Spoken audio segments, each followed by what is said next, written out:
ગઈકાલે પાંચમા દિવસે 500થી વધુ ગણપતિની મૂર્તિ ઇકો ફ્રેન્ડલી કુંડમાં વિસર્જન થઈ।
गणपति बाप्पा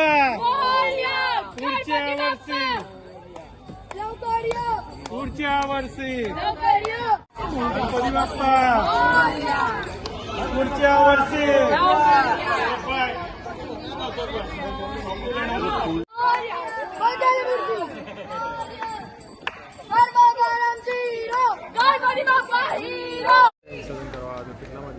પાંચ દિવસનું આતિથ્ય માણ્યા બાદ મારા ઘરેથી ઇલોરા પાર્ક ખાતે ઇન્દ્રપ્રસ્થ યુવક મંડળ દ્વારા કૃત્રિમ કુંડમાં આજે વિસર્જન કરવામાં આવેલું છે અને ખૂબ હર્ષોલ્લાસ સાથે અહીંયા ખૂબ સારી સુવિધા પર વિસર્જન કરવામાં આવેલું છે।